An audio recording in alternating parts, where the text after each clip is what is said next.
everybody to our Wednesday webinar. Sorry, we are a couple of minutes late starting. So tonight we have a very interesting presentation. We're going to talk about becoming a syndicator. What do you need to do? Now, we are keeping this fairly high level. The goal is that we'll talk for about 15-20 minutes about it. Then we'll do some Q&A. We will stick a couple of shameless plugs in there. And tonight our presentation normally goes 30 to 40 minutes. And then we do Q&A up to 7. And then we do the after hours party at 7. And that's basically where anything goes and you can ask any questions. So, and this is always recorded and will be reshared with you. So if for some reason you miss it or you have to go, don't feel that you're going to miss out on everything. So if you want to go to the next slide, Mike. Working on it. There we go. There's our new disclaimer. Sweet. So that we're not making an offer tonight. We think that we're smart, but we're not positive we're smart. That's what this basically says. And that this is meant to give us the best facts that we can give you towards educating yourself in the multifamily space. All right, thank you, Mike. I was highlighting everything. Yeah, it's good thing our lawyer didn't join up. And so a little bit of what Massive Capital is. We're going to talk about building your syndication team. We're going to talk about our experiences and some of the things that we're doing at Massive Capital. And then we're going to have Q&A. Always these webinars are the best when we have good questions that challenge us. If you want to ask your question in the chat, sometimes we answer them in the chat if they're just quick and can go. Other times we will do the questions at the end of the presentation. So I'm going to be your host, and then Senat's going to be talking a little more. And then we have Mike on our team. So if you want to go to the next slide, Mike. So this is the Massive Capital team. So obviously on the left, Sanjay, Shrar, and Mike. And even though Mike's one of the key principals, he always gets relegated to slide duty because of my technical challenges.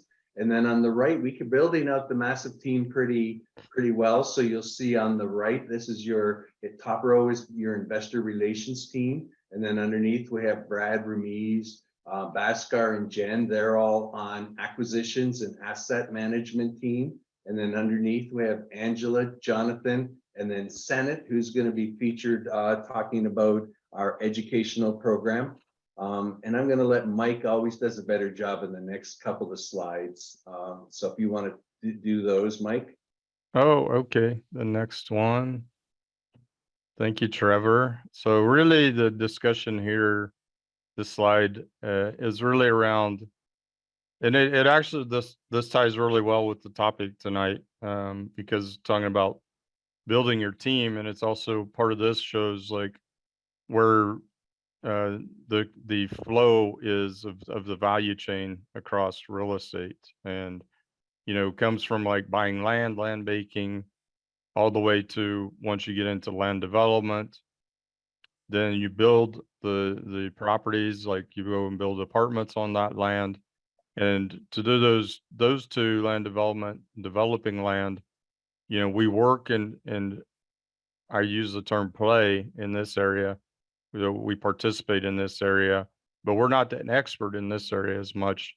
So we've been partnering with some developers that we've found to be excellent partners in this area of development, and then plus us bring in the strength to actually go and do these types of projects. And then as we go forward, and that's where you talk about building your team. So you got to continue to find partners where you have gaps that can make your team stronger and do more. Same then when we move across the chain. So after it's been built and it's operating, and or we're buying a Class C property or Class B property, which needs renovations, which is the value add component. Now this is our bread and butter for Massive Capital. So operating these, it says building operations, so it means operating the actual buildings and the multifamily properties and or storage properties. And then if we had to do CapEx on them, that's the renovation piece. So those are the areas that we work very strongly in. We're not working towards redevelopment at this stage, which is, basically taking like a office and converting it to multifamily, for example. But that's another way to add more value down the chain of real estate. Massive capital. We've now we're a little over 120 million of assets under management across about 7 different locations, from the east, North Carolina, coming through Georgia, focused into the Texas area more, and then we also have the Colorado area that we have a couple properties. We operate one there. So we've closed a couple deals this year, 8 last year, so total of 10 overall. I think we're missing one here. Apologize. And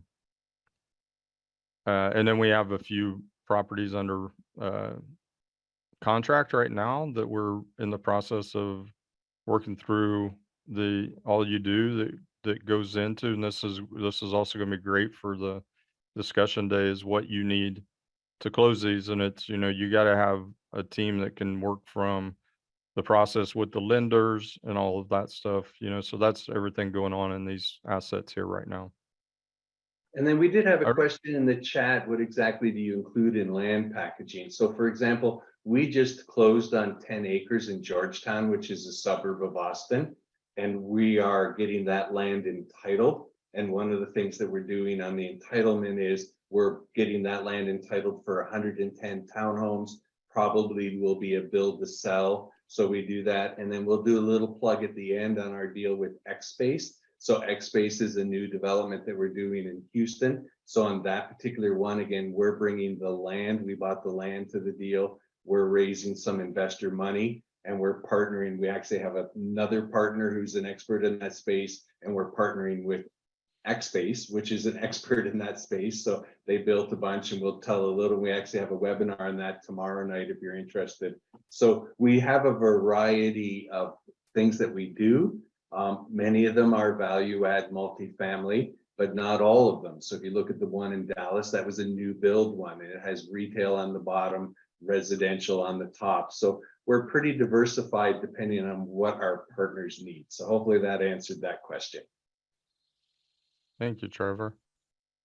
And Trevor, you talked about me running the slideshow for you. It's just, this is because it's a team. It's not we fit anywhere different than anyone else. We all work together. Yeah, and it definitely is. So we're going to talk a very high level, and again, ask any questions, but we're not going to get really specific because each one of these could be a whole webinar on its own. And our goal was just to kind of talk about how do you go from the beginning to the end. So a little bit of my story. I started out as a passive investor, investing in syndications before I built a real estate team, before I did anything. And through trial and error, I actually have a couple of teams, and actually none of them are error other than the one deal we didn't get closed, where I've been a partner and created a syndication team. I joined up with Massive Capital because it gave me access to a lot more information. Senate, who's on this call, I'm going to be doing a lot of talking after I'm done this kind of basic one about the program that we're creating to help people achieve this. And Senate and I were partners in the deal before we both became involved with Massive Capital. The most important thing that you need to know is real estate is a team sport. You cannot do this on your own. And you need all of the players within a team. But the most important thing you need to do is you need to set your goals. What do you want to achieve? What's important to you on building your team?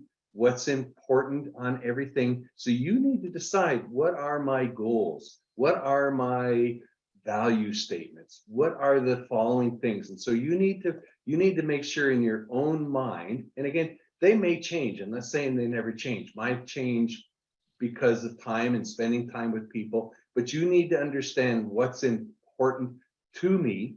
What do I want to achieve? So one of my early things that I said, I want to help 1,000 people reach financial independence through real estate investing. That became my mission. And so before, I had a couple of deals that I was doing with some folks. And the reason I joined Massive Capital was it's going to help me achieve my company, my personal goals on what I want to do. The next important thing that you need to do when you're doing this is you need to build your team. And a mistake I made at the beginning was finding a lot of people that matched my skill sets, matched my dreams, matched my goals, matched everything. What a mistake, a huge mistake. Okay, you need to find people with complementary different skills.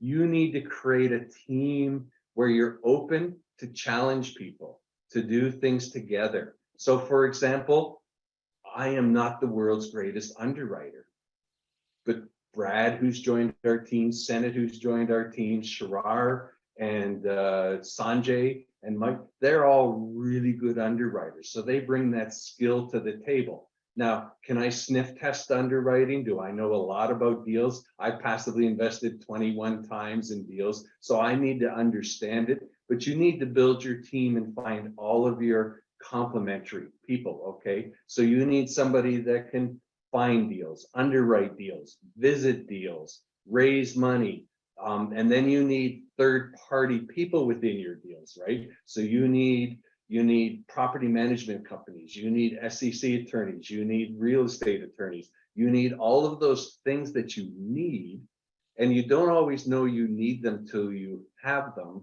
But nobody who is successful is a one man or woman show.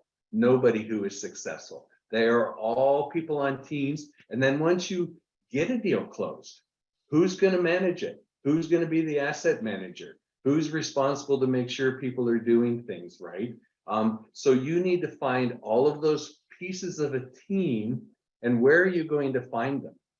Okay, you're going to find them at various mentor programs, not just ours. There's lots of programs out there, and all of us are members of many programs. So you're going to find partners there. You're going to find partners by coming not only to Massive webinars, but to other people's webinars, local meetups.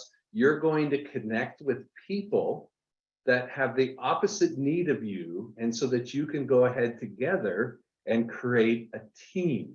And a team is always a dynamic thing, right? You're going to need all of the different individual pieces, but at the beginning, never forget what your goals and values are. Because at the end of the day, if you assemble a team with people that don't have your goals and your values, you're going to end up with a world hurt, right? If you think about it, your real estate, most syndications are a 5-year deal. So it's like we're not just dating and having fun here, even though we should still have fun. You're in business with people for a long period of time. Then the next thing that you need to do is you need to build a network of investors. So again, to build a network of investors, you're going to have to start connecting with people, reaching out to people. And why are they going to connect with you, listen to you, anything with you, unless you're providing them with value? If you're providing them a place where they can learn, they can feel comfortable, they can develop themselves, you really need to produce value and give to people. And that's part of the reason why we're always excited to do these webinars. Our goal is to try to bring value to people so that they can do things. But so when you create your investor network, you need to think of them as the extension of your team. They are your partners within a deal. And They own actually often about 70% of the deal. So that they're a majority partner, even though it's a group of them, and then you manage them.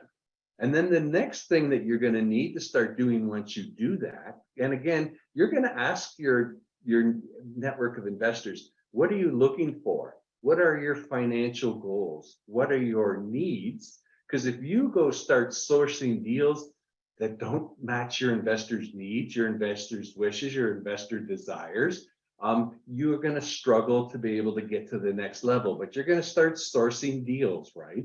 And there's lots of ways to source deals. As they're smaller, you can do it by contacting local brokers, doing different things, trying direct mail, all of the things that many of you probably did when you started in the single family space. But once they get bigger, you're going to need to have brokers, and they're going to be part of your team that are going to bring you these deals and do it. And then obviously the next is you're going to locate, analyze properties, make offers, negotiate. And I am here to tell you that that is super frustrating. For 3 years, I made offers on properties. And I went from getting laughed at to finally getting one, right? It was super challenging to be able to put the whole thing together. But without that, you're not going to be able to get a deal done. And when you reach that level where you're at this level, you're going to also need, and I missed this on the first one on building your team, you're going to need experienced people on your team. A bank is not going to give me on my first deal a loan. So I'm going to need a partner with experience, right? Because the bank's going to look and say, well, who's experienced? They're going to look and say, okay, who can sign on this loan? And so you're going to bring a KP into the deal. And the KP is the one that's going to probably sign on the loan.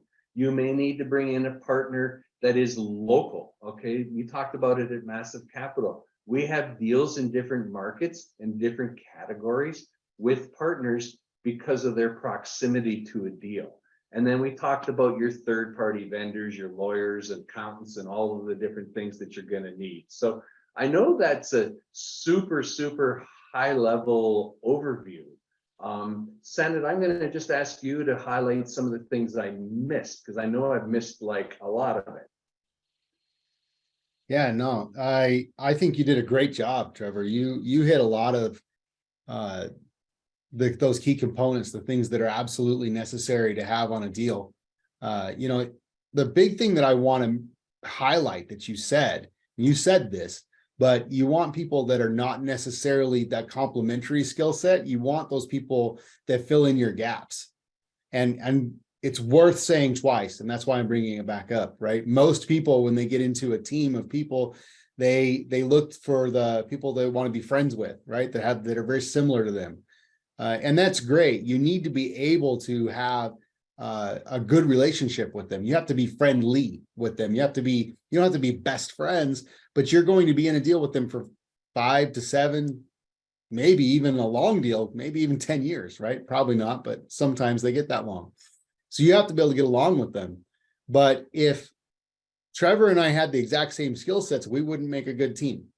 We'd make great coffee buddies, going, having a barbecue together, and we'd make great friends, but we're not going to be great partners. So that's absolutely critical. And you really hit on all the components as well about all the different aspects of each parts of the deal, right? You've got to have the people that find the deals. You have to have people that underwrite the deals. You have to have people that raise the capital. You have to have people that asset manage. Well, but how do you actually get to become one of those people? And that's what I really want to talk about, right? So, Trevor, can we switch? I think we've got another slide, talk a little bit about our mentorship program, right?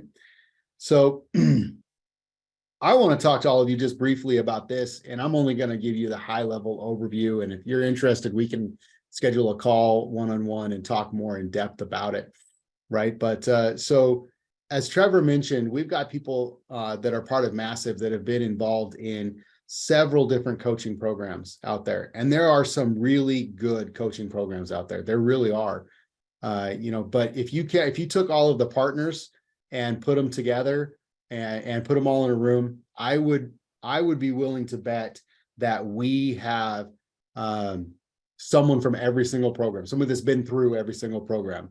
If not, maybe one or two is missing, but we've been around the block. We've seen them all. We've seen the good ones. We've seen the bad ones.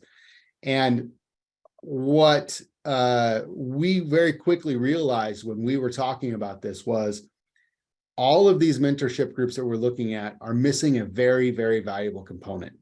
One thing that's very, very, very valuable. You see, they all have awesome online training. They all have awesome resources. They all have awesome networks, which we have all that too. We have all of those things. But what we have instead, as well as, is real hands-on training. So let me ask you this, like, just think to yourself in the back of your mind for a minute. If you wanted to learn how to swim, could you go and sit next to a pool and watch people swim and figure it out? I don't know. That'd be pretty hard. Even if you had a coach sitting next to you and saying, you see that's a backstroke. You see that's what they're doing with their legs. You see that's a breaststroke. You might be able to figure it out. But the only way you're really going to know for sure is if you get out in the water and you start swimming. That's how you're going to figure out how to swim. And that's exactly what we do with our massive multifamily movement, or what we call M3, right? We actually get people out in the water, really doing work, really putting their hands in the pie, getting dirty, working on these properties that we're working on. Trevor and Mike talked earlier about all those different areas of the country that we're doing deals and what we've done. I can't remember the exact number where we're at now, but we've underwritten somewhere around 250 deals this year. And those are deals that we actually get our students out there live working on, where we underwrite them, we go through them in detail, we have them help us underwrite them, help us figure it out, we teach them, we coach them how to underwrite the deal. And then to the next step, right? All the way through to the capital raise, to the closing of the deal, where these people are right here in a lab style environment, working with us and figuring out where they fit into that team best. And are they more on the investor relations side? Are they more on the underwriting side? Are they more on the asset management side? We're helping them figure out exactly where they fit and helping them plug into a very successful team already. And so rather than just a theoretical knowledge, it is truly like an apprenticeship or that lab style environment where people get to come in and work on live active deals. I spoke with one of our students today, and she said to me, she was talking about a specific deal that she underwrote actually with Brad. So huge compliment to him. He's on this call. I'm pretty sure I saw him earlier. Compliment to him. She said that this one deal that he helped her underwrite was worth the price of joining our program. Literally said those words to me roughly 6 hours ago. So just think about that. You're able to actually get in there with people that are doing this, with people like Mike, Sanjay, Shariah, Trevor, Maria, Brad, these people that are actually live doing deals. That's what we offer up to all of our students, Trevor. So someone asked the question in the chat, what does it mean to underwrite a deal? I know that's a big question. Ah, I missed that. I'm glad you just put it in. Yeah. So what does it mean to underwrite a deal? The real like kind of high level summary is when you buy an apartment complex, what you're doing is you're buying a business and you have to be able to operate that business. And so underwriting it, what you're doing is you're analyzing the current cash flows and everything that business has been doing for the last year to 5 years, something like that, to really understand how it's been operating, what they've been doing right, what they've been doing wrong. And then the most important thing is, how can you operate that business going forward for the next, say, 5 years? So what has it been doing? and what is it going to do under your ownership for the next 5 years? And how are you going to make it better? Because the way that we make money in multifamily and in any kind of real estate is to increase the value or increase the operational efficiency of a property. And that can be done several ways. That can be done by increasing the rent or increasing the income, which is kind of the most obvious one. Or it can be done by increasing the efficiency, right? Keeping more units more full, right? Lowering the vacancy or increasing the occupancy, whichever way you want to look at it. It can also be done by lowering expenses. There's several ways that you can increase that value of a property. And that's what you have to do in an underwriting is you've got to find a way to increase that value. I hope that answered the question. That was a good one. It does.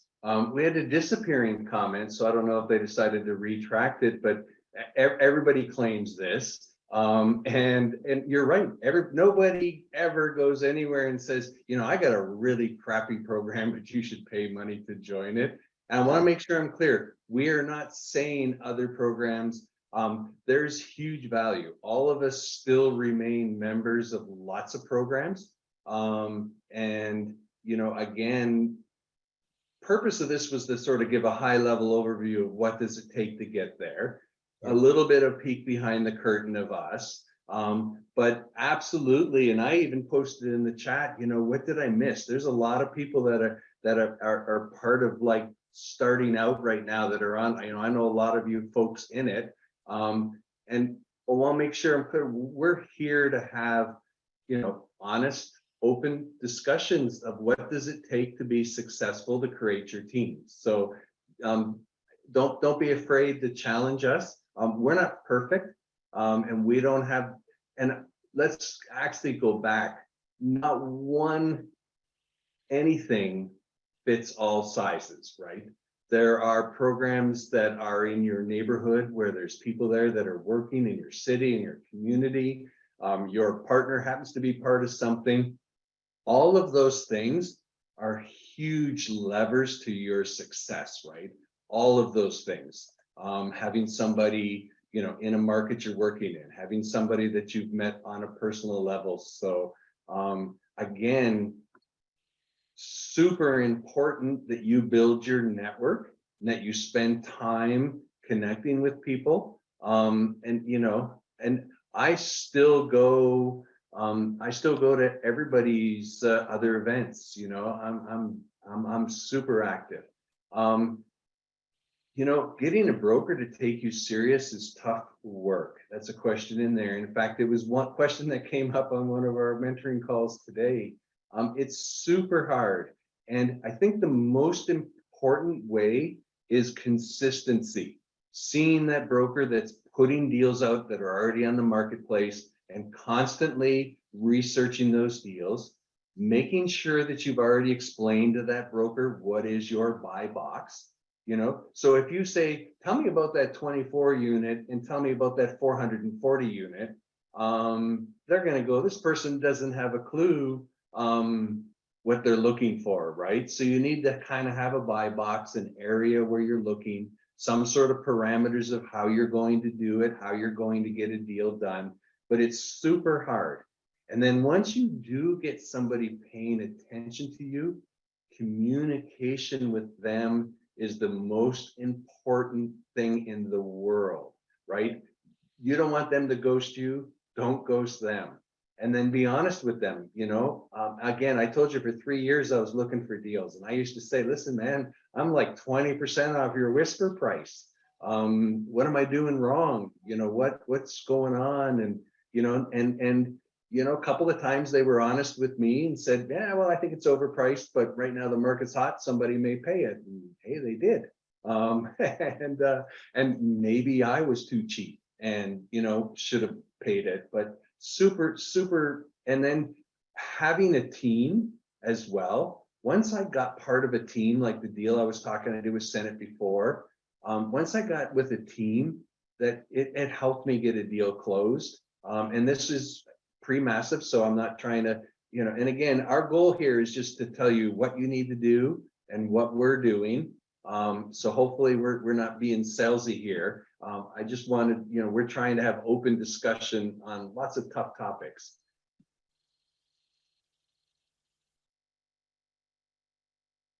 Yeah. And then I challenge people that are experienced, you know, put it in the chat, unmute yourself. What did I miss? Like, I always like to know what I miss, right? I try to, in my head, organize all of my thoughts. Trevor, there was a question in the chat I want to make sure we address. Somebody asked what the cost of our membership is.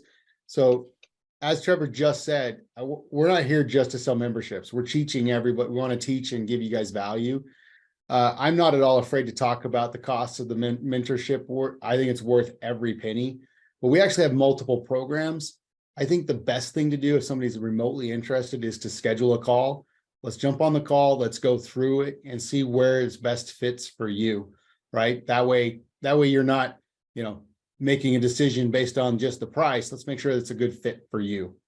Yeah. So, and also too, sorry, I didn't think of this earlier, was when your face popped up, Brad. Put a link. Brad has an underwriting course tomorrow night that he's going to talk about. Again, it's free. It's something that we're trying to offer to bring value.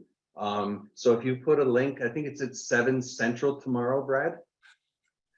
Yeah, it's 7 Central tomorrow. And no, I'm not Brad from UFC.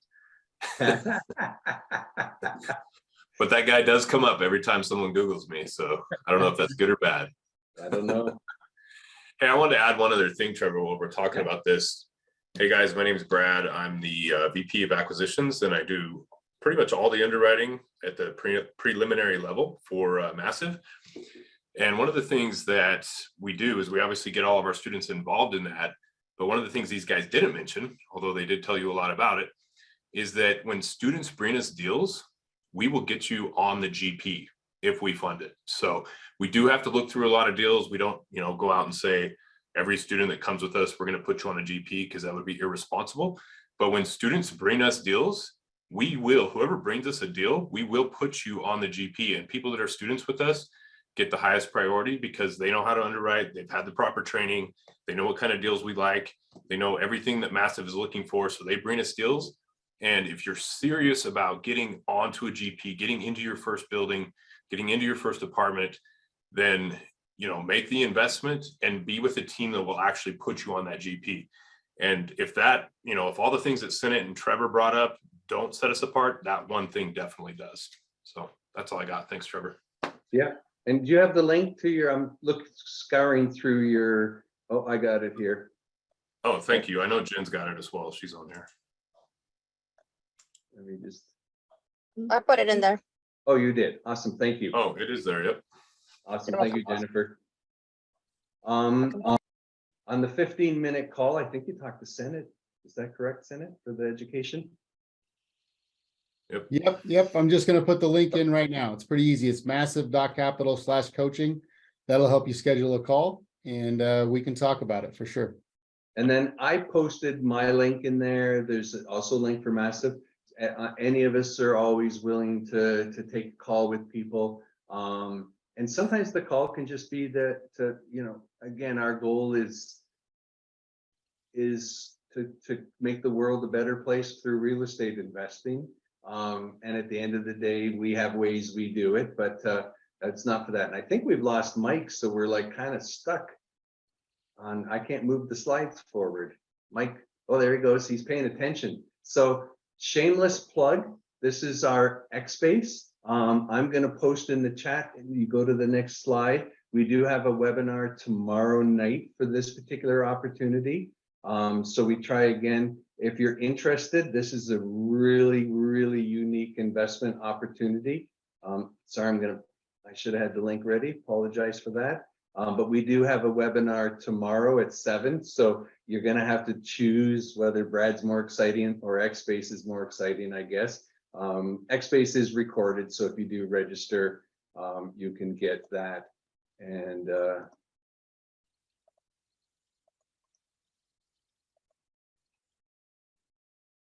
awesome.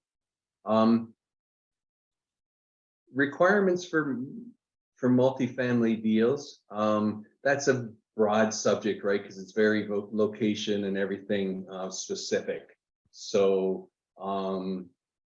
you know, we're looking for good deals that work. So I know that's a very broad thing. And we're looking for markets that we're in or our partners are in. So I think, so anyways, X-Space is a very unique opportunity. It's being built in Houston, and we do have a webinar tomorrow night. It is a 506C deal for accredited investors. And if you want to go ahead and pop over to the next slide, Mike. I think we're just about done here. I will, and I got something I was going to share, but go ahead. So next Wednesday, our topic is 506B to 506C, something that's fairly new in the last little while in syndication, where people are starting out as a B and switching to a C. So we're going to talk about what is a B, what is a C, how do you switch it, and what are the rules for it, and then we'll actually have a little case study with that. So we are going to talk, but we also have our syndication attorney joining for that call. Correct, and our in-house attorney joining for that as well. So we will have some experts, not. So someone asked an opinion of syndicators with buyout agreements for passive investors.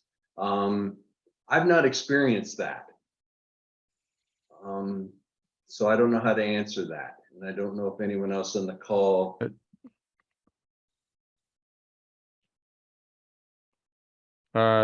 Is it a pre-existing one, I wonder, or is it an offer that somebody makes? Maybe, and feel free to unmute yourself, Andrew, if you want. And I wanted to share, so is that the last slide, Trevor? I believe it is, yeah. Thank you. Q&A. Okay. There's been cases that ended up in litigation, yeah. Can everyone hear me? Yes. Okay. Yeah, this is Andrew. Hi guys. I appreciate all the great advice you're sharing with everyone. But yeah, I was just wondering if you know, maybe you guys, you know, I mentioned you might not have experienced that, but I was curious as to your thoughts on if someone's syndicating a deal who wants to be able to maybe hold that on a longer term as opposed to the typical you know, maybe 5-year note. And have a buyout agreement so that they are able to maintain a higher percentage of equity through and towards the end of that deal. So personally, I've been on some deals where I'm diluted at certain metrics. So I'm on a deal, for example, you know, when they double my money, it goes to 50-50, and it's not quite an infinite return. It's like a 7-year, but it could be. But I've not been in that space. I've personally not done a deal like that.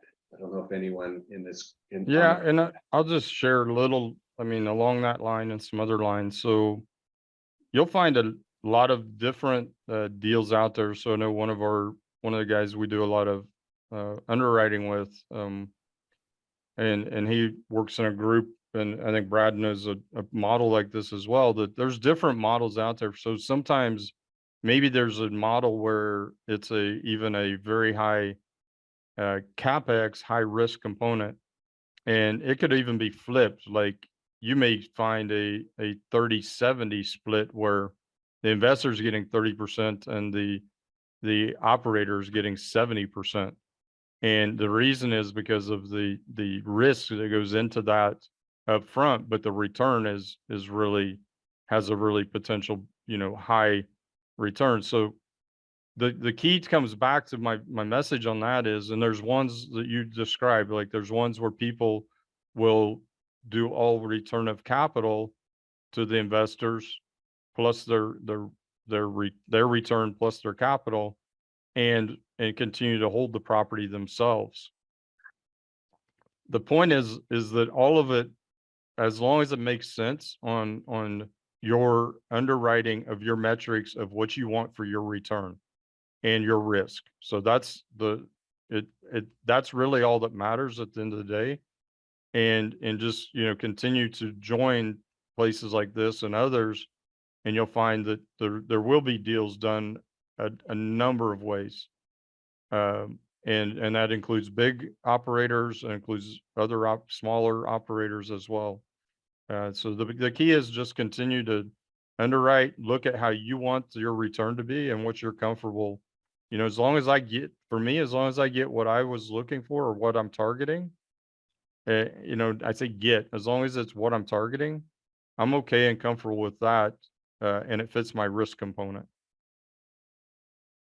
Okay, thanks a lot. That was Any really other enlightening. feedback, guys? Yeah, I would just add to that a lot of those splits are derived. We start with what the investor marketplace requires to raise money, right? So the going rate for that is 15 to 17% IRR, depending on the market. And so if we can achieve a 17, you know, then after that, the investor has to say, what do they want for their return? And that's kind of the going rates in multifamily.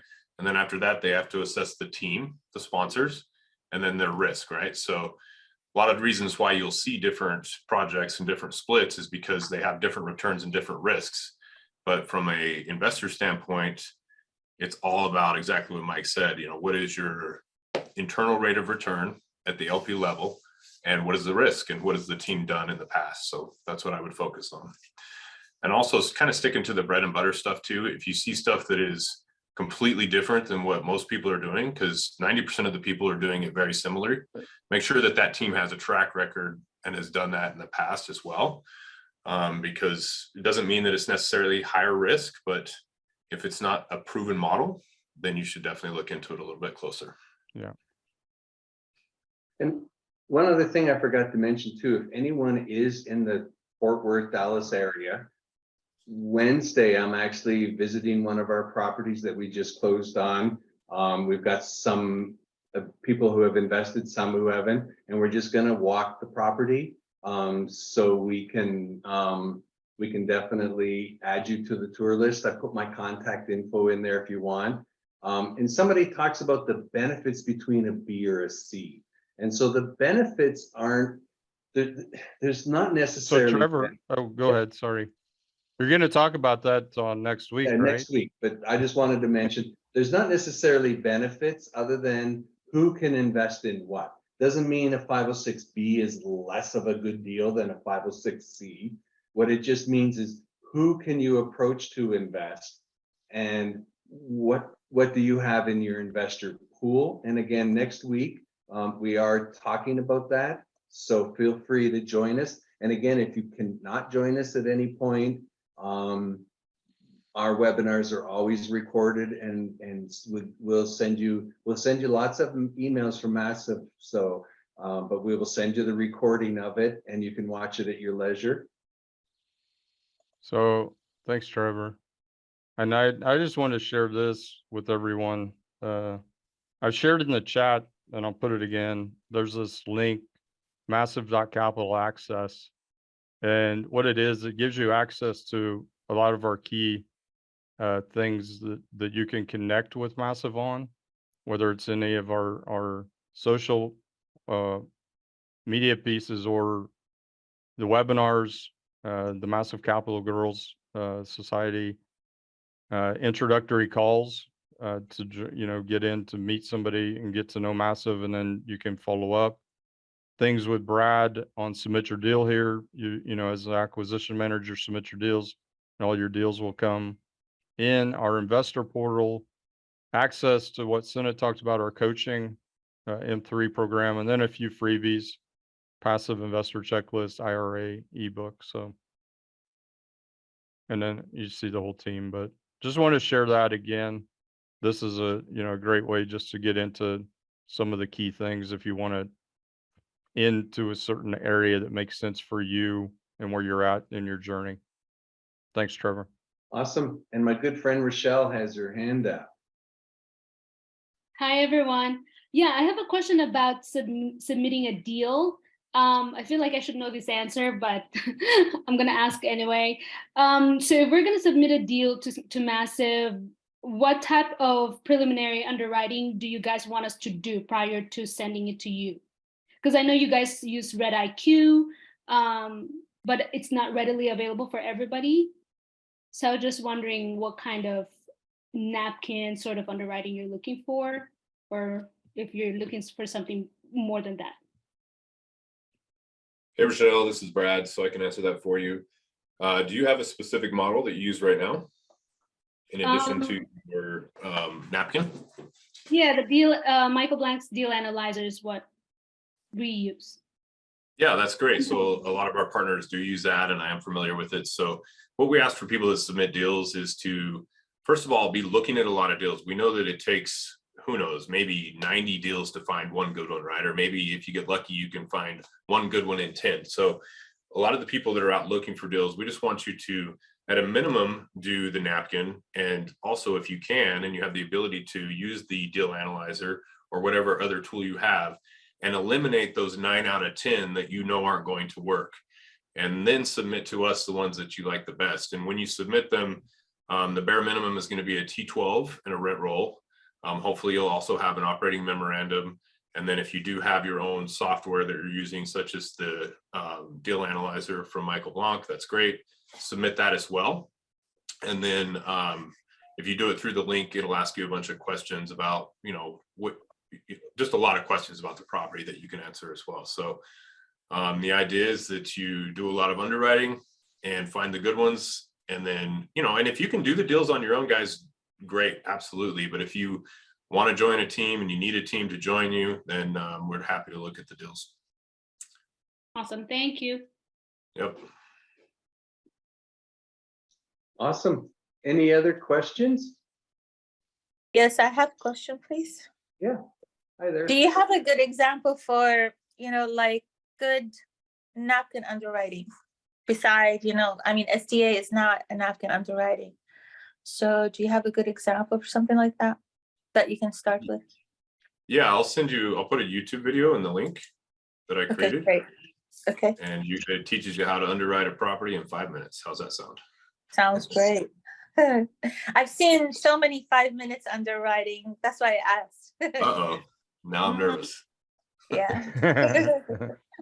So Mike knows more people than I know, which is hard to believe. Someone's asking I know we don't have anybody directly with Massive other than the Bakersons in the Phoenix area. I know there's a couple of people that we partner with, but somebody was asking for people in the Arizona area. Yeah, I'll share too. So I don't know how I can share it over. Yeah. We actually have a group chat for the Phoenix, Arizona area. That's right, we have WhatsApp Brad chat. used to live out in Scottsdale for a long time, so he knows a lot of connections I out live in there. Yeah, I live in Phoenix in the wintertime. I'm up in Or Idaho Phoenix, right sorry, not Scottsdale, sorry. Close now. by. Actually, it is Scottsdale. I did live in Scottsdale in the winters, so I'd be happy to meet with you and chat with you, but it wouldn't be in person until this fall. But definitely connect with Brad for now and follow up with, there may, I'm sure he's got lots of connections there besides our group chat that we have as well.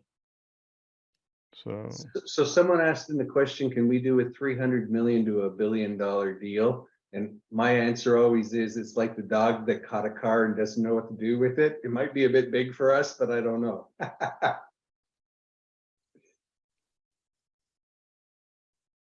So I mean, that's the ultimate goal, of course. yeah, I would say, right now, depending on what part of it is our part in that deal, so we have looked at and been in, I guess, relationship, partnership with some people looking together at those sides of deals, but it's not something we are doing solely by ourselves.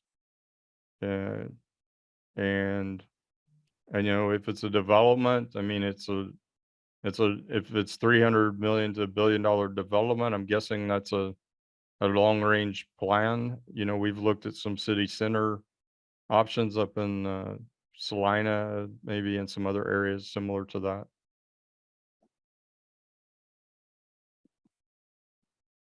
I guess I need to unmute myself, but I would ask, when you're starting out, one of the biggest things that we run into is people trying to start too big, right? I mean, I'm not saying you can't do $100 million deal on your first deal, because the minute I say that, someone will prove me wrong. But I can tell you that you'll be a lot more successful if you stay between or under the $10 million mark to get started. Just bite off what you can chew. If you have a lot of experience and you can do a $300 million deal, you don't need Massive, honestly, because you've already got that team put together. But if you are brand new, then looking at those deals is 99% of the time is going to be a waste of time. Yeah. Well, also, I still know if Donna. Oh, Donna's still here. Donna sent me a private messages, but so. Hey, Mike. Hey, Donna. Glad to see you here. Great to see you. So I went to the University of Oklahoma. Live in Texas, so I get a lot of a hard time from that. But the University of Oklahoma is the Sooners, and it was around the Oklahoma, Sooner to get there was the Sooners that went out first. That got for the land rush. So Rochelle's a Sooner as well. Yeah, Rochelle's a Sooner as well. She's a San Diego Sooner as well. That's right.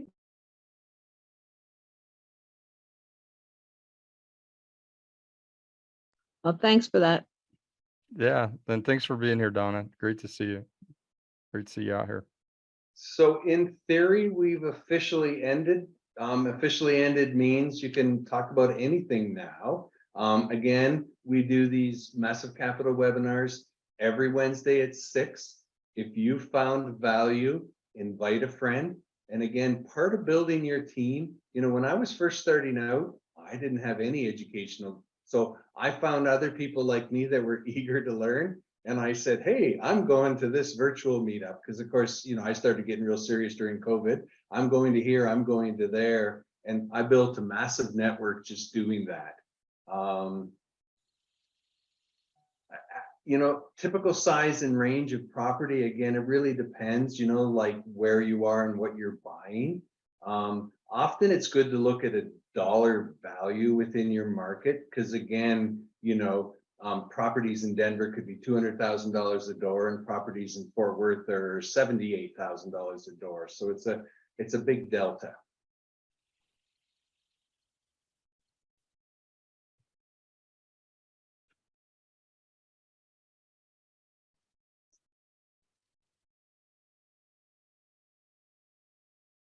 Awesome. Anybody got any questions, topics, anything you think I missed and you want to call me out on?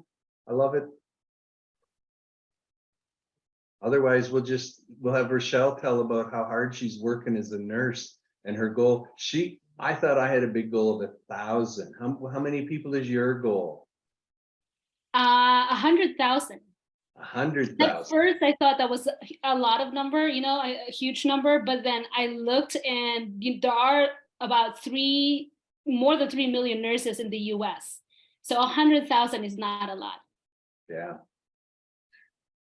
And with Massive Capital's help, I'll be able to reach that. I started out with 100 and then listened to Grant Cardone and 10x'd it to 1,000. That's where I went. I just figured Rochelle saw me and 10x'd me because she's younger than me, so she's got a lot longer to hit it. And it was nice to see Tarek, her husband, came last week and toured the X-Base property with me. So it was really nice to see him again. I have not seen him since about a year or so. Yeah. And Tarek I don't know however many properties he may have walked in San Antonio, but we walked 4 properties in the Dallas-Fort Worth area, including Amberwood, Fate, McCallum, and Bennett. So it covered a lot of area and in a day. And then he went on to San Antonio and then met you guys at X-Base. So Jason asked about too small. So again, a 16-unit apartment might be too small to syndicate, but certainly not too small to joint venture or to do. And it doesn't mean you can. It's just there's a lot of costs to syndicate a deal. At the end of the day, it's chasing the car and making sure that you can, when you bite the car, you can take the car down. I always tell people, I talk to a lot of young folks and I say, start house hacking. and then buy a duplex and rent one half, and then buy a fourplex and live in one, and then buy an eightplex. And, where you are, the most important thing is don't wait to buy real estate and wait. And if all you can do is, like I said, house hack, buy a duplex, buy a fourplex, and of course, syndication is definitely a way to get into this, because you can partner with people and take down bigger deals. I mean, that is the beauty of what we're talking about here. Yeah, just to follow up on that, when I say new investor, new to multifamily. Yeah. So I mean, we have a number of rentals. We have, a 10-unit townhome community that we're building right now. We're building 2 triplexes. So we're in the small space, but we want to, and we're in syndications. We've invested in syndications as well. But as our first multifamily, is a 16-unit apartment complex no better than, the 16 homes that I have out there that I'm renting and managing? Yeah, so there are economies in scale, right? And most of the big mentor programs tell you 100 and up. I can't mention it this week, but I can mention it next week. But we have a very small complex that is a 506B deal in Denver. And it makes a lot of sense for us because we have a local partner and we have another small property in the same proximity that gives us that advantage, right? Where it becomes challenging is find a proper management company, find a this, find a that. It's almost like a single family times 8 of headaches because, and then you hire one of the tenants to be your property manager and they turn out to actually be the drug dealer, or, I mean, it's a little harder if you don't live there and can't build it. And that's why a lot of the main groups, tell you to target 100 and above. And that's so you can have that on-site property management company. You can have on-site maintenance, but it does not mean that, again, not a one size fits all. And there's lots of people in the small apartment space making a lot of money because, you think of a joint venture group taking on an 18-plex for 4 people, get it paid off and live on infinite returns for the rest of your life. So Jay, yeah, as well. My first apartment, moving away from single families, my first apartment, and did it with a team still, was a 16 unit in Montrose in Houston. And then we did another 24 unit in Houston on top of that. So you start to, it is easier than managing 16 houses. I got up to about 30 houses in my portfolio, and I know what that's like. And managing 2 properties with 40 units is definitely much easier. So that part of it, you already start to feel that scale. And, it's there's opportunity, the bigger you go, but there's also limits on how big, can start to be detrimental in some ways as well. Like trying to manage a 500 unit apartment sometimes can also be very, difficult if it's like the biggest one in that whole area, right? And you're trying to compete with other ones that can move and change what they do quicker than you can. So that range, I like to say people, start with, get as comfortable as you can, but start somewhere and challenge yourself to do more than you've been doing before. So that's the, and if you do something that's even like a 16 unit in Montrose, for example, is probably, it's maybe 2 million, let's say. That's maybe big enough to, even if you want to do like a practice syndication, you can probably syndicate that, practice that, and get ready for your next bigger ones. But as I would even like lean in like 40 and above is a nice number to start at. But there's no definitive plan. It's what people can, for me, it's whatever people can get moving on their next step. Yeah, that's what I was going to say too, is, ask yourself honestly, what's keeping you from moving into multifamily from single family, because both Mike and I and a lot of people on this call have made that move, and I wish I would have done it 10 years ago.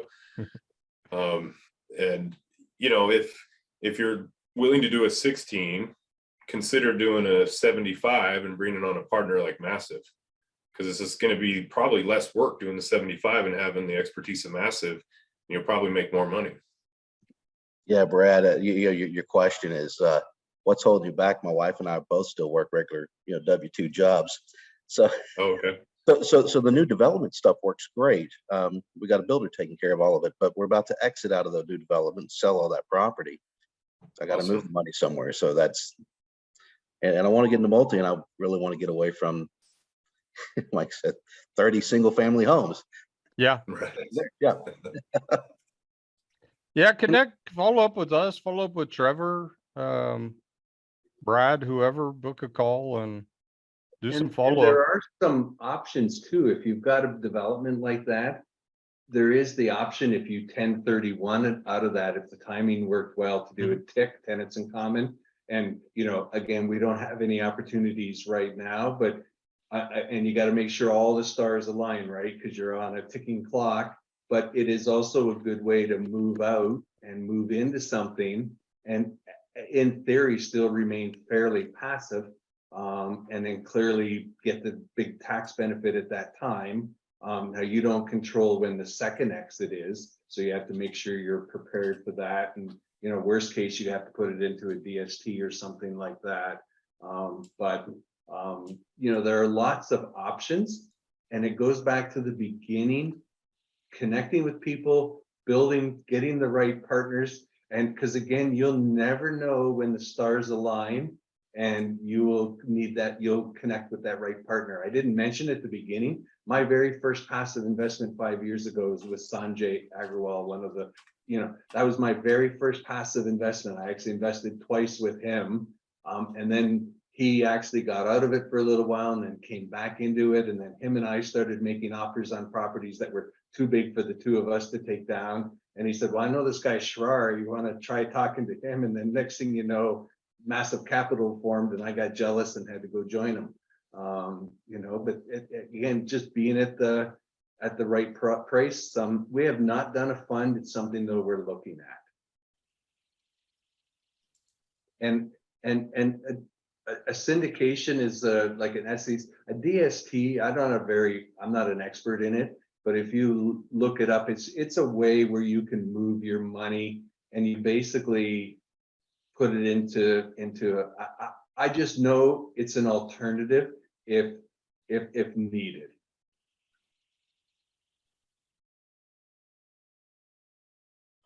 But there are experts that do DSTs, and it's just an option if you're stuck. Beats paying the tax man. So we're probably having our first fund open in the next few weeks to a month, Anastasia. Any other questions? Anything? Thanks everybody for showing up. And if anybody has a fund already they want to invest with us, give us a shout. We can do some fund to fund fun. All right. Thanks a lot, Trevor. Thanks, Brad. Yep. everyone Thanks, else. everybody. Thank Nice you. to see. I see a lot of people here. Great to see, Maria, Natasha, Dax. So appreciate y'all coming out tonight. Yeah, it's great to see everybody. Thank you. And we'll see you next Wednesday.